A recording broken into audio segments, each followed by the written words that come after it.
রসুন ছাড়া ছোলে ভাটুরে কিন্তু একটা অথেন্টিক টেস্ট হয়। এটা না বানিয়ে খেলে কিন্তু বোঝা যাবে না। এটা একটা একরকম প্রতিদিন খেতে খেতে মুখের মধ্যে একটু অন্যরকম স্বাদ পেতে ইচ্ছা করে, তখন কিন্তু এই ছোলে ভাটুরে বানালে দারুণ সুন্দর হয়। প্রথমে উষ্ণ গরম জলের মধ্যে দিয়ে দিলাম 2 চামচ চিনি আর 1/2 চামচ ইস্ট। সেটাকে খুব ভালোভাবে মেল্ট করে তার মধ্যে দিয়ে দিলাম 2 চামচ সুজি, তারপর 2 বাটি ময়দা। এবার অল্প একটু তেল আর সামান্য একটু নুন দিয়ে উষ্ণ গরম জল দিয়ে আমি একটা ডো তৈরি করে নেব। খুব ভালোভাবে ডোটা তৈরি করে নিয়ে ওপরে একটু ভালো করে রিফাইন তেল লাগিয়ে ঢাকা দিয়ে রেখে দেবো 40 মিনিট মতো। ততক্ষণ এবার ছোলে বানানোর জন্য প্রেসার কুকারের মধ্যে দিয়ে দিলাম ভেজানো ছোলা 6 থেকে 7 ঘন্টা। এবার যেহেতু ছোলের রঙটা একটু ডার্ক হয়, সেই জন্য কিছুটা চা পাতা একটু কাপড়ের মধ্যে বেঁধে দিয়ে দিলাম। দিয়ে দিলাম বড় এলাচ, একটু দারচিনি আর একটু ঘি, পরিমাণ মতো নুন। আর এবার জল দিয়ে 6-7টা সিটি দিয়ে নেব। ছোলে মশলাটা বানানোর জন্য একটা ভাজা মশলা তৈরি করে নেব।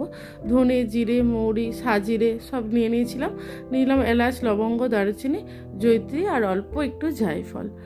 এবার 3টে কাশ্মীরি শুকনো লঙ্কা দিয়ে খুব ভালোভাবে কিন্তু আমি এটা একদম হালকা রোস্ট করে নেব। খুব ভালোভাবে রোস্ট করতে হবে যেন সবকটা মশলা একদম কড়কড়ে হয়ে যায়। তারপর 3টে কাশ্মীরি লঙ্কা দিয়ে দিয়েছিলাম আর নামানোর আগে দিয়ে দিলাম নুন আর অল্প একটু কাসুরি মেথি। এবার গ্যাসের ফ্লেমটা অফ করে ওটা নাড়াচাড়া করে একটা মিহি পাউডার তৈরি করে নেব। কড়াইয়ের মধ্যে তেল দিয়ে দিলাম জিরে, শুকনো লঙ্কা আর তেজপাতা ফোড়ন। আদা আর 2টো টমেটো আমি একটু মিহি পেস্ট করে নিয়েছিলাম, সেটাই দিয়ে নিলাম। সেটা দিয়ে খুব ভালোভাবে কষবো। একটু টমেটোটাই এই ছোলে রান্নাটায় একটু বেশি দিতে হবে, একটু চটপটা স্বাদ হবে। তারপর একটু হলুদ গুঁড়ো আর একটু লঙ্কার গুঁড়ো দিয়ে দিয়েছিলাম। এবার যে ছোলে মশলাটা তৈরি করেছিলাম, ভাজা ছোলে মশলাটা, সেটা এর মধ্যে বড় 3 চামচের দিয়ে দিলাম।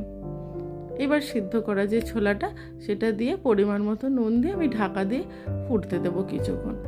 কিছুটা পটেটো ম্যাশারের সাহায্যে একটু ম্যাশ করে দেব। কিছুক্ষণ পর যখন গ্রেভি হয়ে যাবে তখন এটা নামিয়ে নেব। কয়েকটা কাঁচা লঙ্কা আর অল্প একটু বাটার দিয়ে নামিয়ে রেখেছিলাম। এবার ভাটুরে বানানোর জন্য আমার ময়দাটা মোটামুটি রেডি হয়ে গেছে। এবার সেখান থেকে লেচি কেটে বেলে নেব। একটু ডিম্বাকৃতি শেপের বেলে নিলে দেখতে ভালো হয়। ভাটুরেগুলো দেখেছি এইরকমই হয়। বেশ বড় বড় করে বেলে একদম প্রথমেই গ্যাসের ফ্লেমটা একটু বাড়িয়ে ভেজে নেব।